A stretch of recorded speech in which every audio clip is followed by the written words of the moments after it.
The 90-day world is simply moving mad this weekend, and are we surprised? No. But let's get into the first story of today's video, and this one is all about Veronica and Seth. For the people who don't know, or you may have forgotten, Seth and Veronica were involved in an altercation that involved both parties being arrested and then soon after being released. Since they've been released, there's never been any follow-up, so I believe all charges were dropped, especially with what has happened now. And I honestly cannot believe this, but as you can see, Veronica and Seth got married. Yes, they have got married in a magical wedding. The ceremony was incredibly powerful and emotional. I really thought I'd hold it together, but the moment I saw her, I just couldn't. You mean the same way when you two go into an argument, you just couldn't help but just put your hands on her? Interesting. I don't even remember who was there. I only saw Seth. I couldn't get through the first sentence of my vows without crying. You mean the same crying that you probably did when he was putting his hands on you and you was probably putting your hands on him as well? Interesting. Sure you don't. That's why you probably don't remember seeing anyone there. Okay, I'm with you. Interesting. Let's continue. So as you can see, Veronica and Seth are now married. And honestly, this is absolutely crazy to me.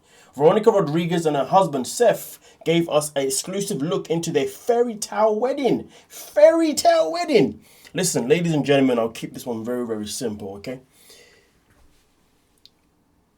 If you are in a relationship with somebody and that person has shown you a level of disrespect either verbally or physically, your safest bet is to walk away. Now, I understand that in life, when we have relations with a partner, with a friend, with a family member, with a work colleague, sometimes we are not going to get along. Sometimes it might even get to a point where we have a verbal exchange. And sometimes it might even go to the next extreme and we even have a physical exchange. And in some relationships, it's okay to actually forgive that person and move on. But to always have your eye checking your shoulder just in case it ever happens again. And that's something that I would say is not okay, but more likely okay in a relationship that involves maybe a friend or a family member or a work colleague. But for it to happen with somebody that you're actually in a relation with, that's a whole different ballgame. But you have to understand, these two got into an altercation before marriage, and now they're married. A lot of people report that relationships get very intense once you get married, and that's when things start to get worse. This woman and this man saw their worst when it came to each other before they even got married. For someone like myself with very low tolerance, I would have said, listen, okay, we've had a conversation. We've been able to understand why we did what we did. But I'm going to have to leave this relationship now because I'm afraid that this could happen again, because it's clear that we're both comfortable with one, getting to that point, and two, we're also comfortable forgiving ourselves and allow us to carry on as if it kind of just didn't happen, which is a bad thing, you see, because what happens the next time they have a conflict, especially now they're married? The next one could be worse than the first one. All I'm saying is, people, please proceed carefully. Proceed with caution. If you are in a relationship with someone romantically and you've both either had a verbal exchange that is not kind, a verbal exchange that exposes how much that person doesn't respect you, as well as also a physical exchange that shows that clearly how much they respect you, really think long and hard. Do I want to be with somebody that does not respect me 1,000%? Because it could happen at any time. And anybody that's ever been in a situation that is involved domestics, I'm pretty sure you all know how it begins. It's different for everyone, but the similarities to how it begins. But either way though, they decided to still tie the knot. So hopefully, they will have a very happy and successful marriage moving forward, and there will never be an altercation of any kind, and they've learned to respect each other moving forward. But for me, couldn't do it. But let me know your thoughts. Do you think that they are reality ready to continue this relationship and nothing's ever going to happen again? Or do you think they are simply moving mad and what's already happened was just the beginning of what could happen again, but even worse? Because marriage changes people. But even without it, it could still happen. But let me know your thoughts, please. Very much want to hear. Now, when it comes to Kimberly is somebody that right now has come back to 90 Day Fiance. 90 Day the Single Life. And so far, we are seeing a story that is more dedicated to her adoption story rather than her single life, which is literally defeating the objective of what the show is about. This is literally got to be, in my humble opinion, one of the worst storylines of all time, simply because it has nothing to do with her love life. Well, at least 70-80% of it has nothing to do with it. But let's get into it because people have spoken. And a lot of people aren't happy. Kimberly's storyline isn't inspiring. It's disturbing. This is what people are saying. So let's see what the breakdown has been said here on this Reddit post. This person says, hear me out. Kimberly is one of the most problematic and shameless cast members, even if she doesn't crash out as loudly or as often as others. Don't confuse that with her being nice or well-adjusted. This woman is a walking red flag. This woman is moving mad. Now you've got the adoption story being spun and repackaged into something inspiring. No, it's not. You effed up not once, but twice, but multiple times. If you can't afford it, use protection, not just give your babies away. Now, before we even continue that bit there, it is quite interesting because you see, she got pregnant at the age of 21. The baby daddy said, I don't want this child. Get rid of him. She chose to have the child because she didn't want to go for the abortion route, which I completely understand. So therefore, she decided to go for the adoption one instead because she wasn't ready to be a mother, which is fine. Completely get it. But then to continue a relationship with that same man and then get pregnant pretty much 12 months later and then to give up the second child again, that's just a calamity. That is just a calamity. Okay? And because one thing that we know for sure, we can't guarantee each child is going to go to a good adoption home. That's a fact. But either way, though, I can understand why this person's coming out with such a strong tone because it does make sense. Doing it once, oh yeah, cool. But doing it twice? Yeah, that's crazy. Now we continue. Then lying and catfishing Larry by pretending to be his brother Jamal for months. That was just absolutely disgusting. What a kind of sick, evil person does that? Then the non-stop clout chasing interviews, now releasing their attention and acting like she's some breakout star of a deeply questionable narrative. Stop glamorizing giving your kids up so you can later seek redemption. And as you can see, lately she has been on 1-2 interviews and obviously on the reflection of the show, which is very, very strong point. I'm seeing all of these YouTube the interviews and IG interviews, and all they're doing is talking about this story about her reuniting with an adopted kid. Like, again, this is 90 Day the Single Life. We should be here talking about the single life, but we're here talking about a story. And this crazy thing about it is that I said this at the very beginning. The fact that she's even bringing her kid Larry on the TV show is nasty work because she knows how people can be on the show. If this man was to get some serious hate, understand it'd be Kimberly's fault because she just decided to bring him on TV. The moment that this guy reached out to her, she should have been like, listen, let's have this conversation, but I will not bring you to you because I don't want you to go through what I go through, nor do I want you to go through what Jamal goes through. Simple as 1, 2, 3. But nah, the girl is on a redemption story. Let's continue. She begged Usman for sex on camera. Then that alone should have been enough for people to clock her behavior, but let it slide because she's a woman and Usman was ... also questionable. Doesn't make it okay. Now she's looking for love after losing a bit of weight, talking about men, complaining about their height and looks while lacking any real self-awareness. Repeat that one again, please. Real self-awareness. Has anyone ever seen that in Kimberly? I know I haven't. Adding in flirting and crushing on her son's friend Josh, it just gets more uncomfortable. And that's a strong point too. There's a pattern here, ladies and gentlemen. There's a pattern where this woman once upon a time even went and married a young man who she saw on TV getting arrested. This man was around the ages of 17, 18, 19. I can't remember, but either way, that was just strange. There is that report. Then there's also on top of that, there's the fact that Jamal even found out as a young kid that he had a sister, but then somehow she shut him down. So it'd be something that he never really spoke about again. Wow, that's crazy business. There's patterns here, ladies and gentlemen. And then also on the fact that when she flew all the way to Zanzibar to meet Usman for the first time as a super fan, she literally cried and crowed and begged and just looked absolutely stupid, begging this man to just share the bed with her, then begging this man to sleep with her. What the hell is going on here? Crazy business. Absolutely uckers business. And then also on top of that, she has the audacity to sit there and have standards of a man's height. You could not make this up. And then now obviously we see her having a little situation where she's flirting with Josh. Wild. It's not one isolated issue, it's a pattern. And the more she tries to package it as growth or empowerment or positivity, the more fake and disgusting it all is. Facts. She belongs with the no-neck guy. They be perfect for one another. Are people forgiving or giving her a free pass because she comes across nicer than the usual obnoxious cast member? That part. Absolutely that part. I'm going to read this one here. I don't have any issues with her putting her kid up for adoption. It was the best thing at the time.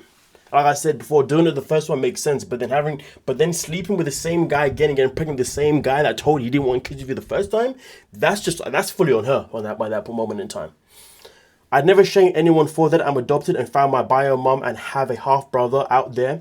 Remember, you're adopted and you found your bio mom who only gave you up, right? Come on now. The story's not the same. I feel like sometimes people don't recognize that their story is not the same as somebody else's story, but it is what it is. Okay? She was 16. And this thing, your mum was 16. This one was 21. Those ages are completely different. Completely different. People screw up and life is hard and I get it. That said, I'm pretty disgusted with Kimberly's behavior around this. The catfishing thing, exactly. That catfishing thing was crazy. She used her own son, Jamal, to catfish her adopted son. Who does that? If my mum had done that to me, it would have been seriously messed with my head.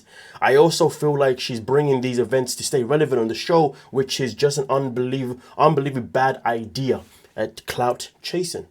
For me, it's the fact that Jamal knew he had a sister that had been put up for adoption because he overheard her talking about it when he was young, but didn't know about Larry until he got blindsided with me, 23 and me. There you go, got blindsided. She could have told him then, but she didn't tell him.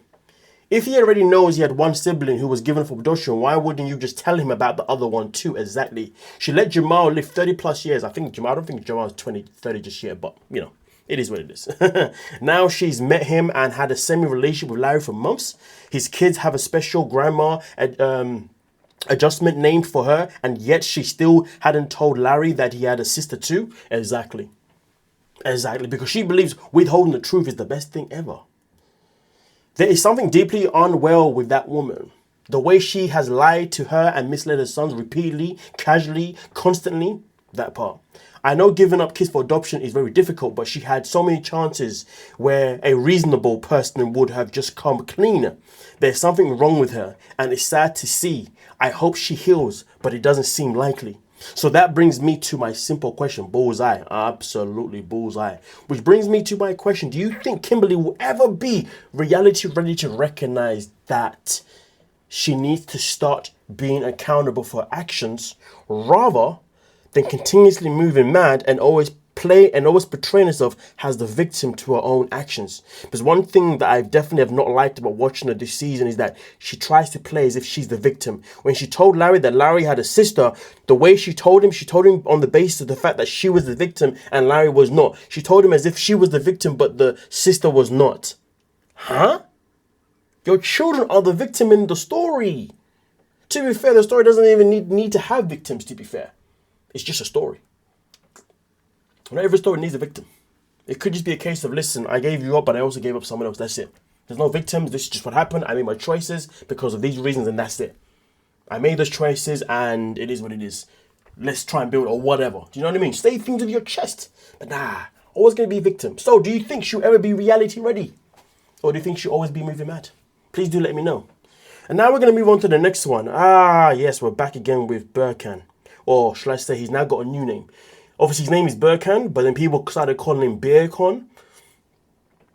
But now he's got a new name. No, Birkan, but now he's got a new name. Broke Con. Because you see, we spoke recently about him using the N-word. Seems as if he doesn't care because he's back using the N-word again. As you can see right here, Birkan uses the N-word on live again. I hate to play it, but just to give you guys proof. When I talk with Stick, I call him nigga, he calls me nigga, and we fight. So he's out here talking about whenever he talks with Stig, him and Stig happily exchange using the N-word.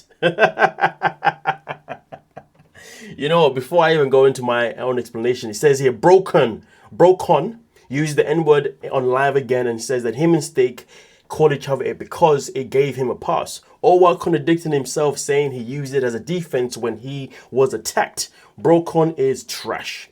Now, first and foremost, this man must be removed from the show. Surely, we shouldn't see him or Laura for the remainder of the season, or at least definitely not see them at the tail, because Adnan was removed with Tag Lady for the Hitler comment, okay? Elena, who was also moved once upon a time for also having posts in the past of racism, but at the same time, this is where things get, and then Baby Girl Lisa also got removed for the same sort of things. But there is then people like Andrew Dean that wasn't removed, okay? And who else was it? There was another person, and then there was Igor, obviously Igor, who was on the show with Nikki. He didn't get removed even though he had a past of dressing up, obviously as a black person in a very interesting way. So it's not a guarantee he's going to be moved, but come on, the evidence is here.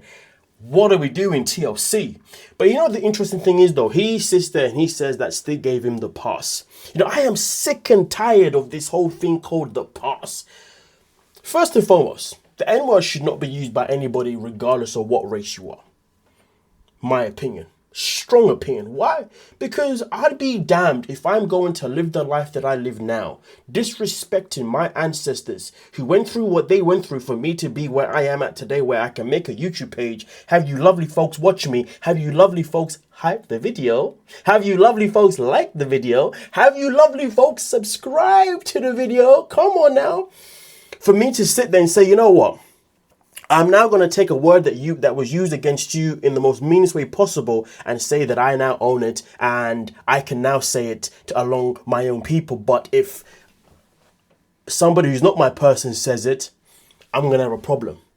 I don't believe in words that have two meanings that is just ridiculous contradicting. I mean, I've always thought this. How does this not process into someone's mind? If I can say the N-word, but then if a white person was to come and say the N-word, I then get offended. Do you not realize that you're still a slave, right? Because you're literally using a word that still gives the white person the power against you. Make it make sense. Make it make sense. I'll be damned if a black person was to come in and say, "Yo, what's going on about da da da da da da da da?" Because when they say it, we've got a different reason. And that's the point here. He's trying to say that me and Stig, when we say we're saying it from the reason of like, yeah, man, like we're just brothers. And when I'm saying, it's no hard R or hard A, what? No one should be saying a word with such darkness behind it. And the maddest thing about it, 99% of the people in this freaking world, black people in this world specifically, who even say the word, don't even know what the word even means. And to be fair, there's also a big portion of people that think that the word started in slavery when it didn't. It started way before slavery. And the meaning of it then was dark as well. But it's okay, folks. We'll take a word and rename it. And we will reuse it within our community because we now own it. We took ownership of it. You can't own something that when somebody else says it, it offends you. That doesn't make any sense. But anyway, that is me. So either way, though, him saying that Stig gave him that, Stig's an idiot. Let's just call a spade a spade. If what he's saying is true. But even if it's true, even if it's not true, it doesn't matter because he's still back out here saying a word that is racist, point blank, period. So the matter of the fact is this. Why is this man still on the show? Let me know your thoughts down below in the comment section and we can most certainly talk about it. And anybody who wants to contest me regarding my thoughts and feelings when it comes to the N-word, enjoy the conversation by yourself.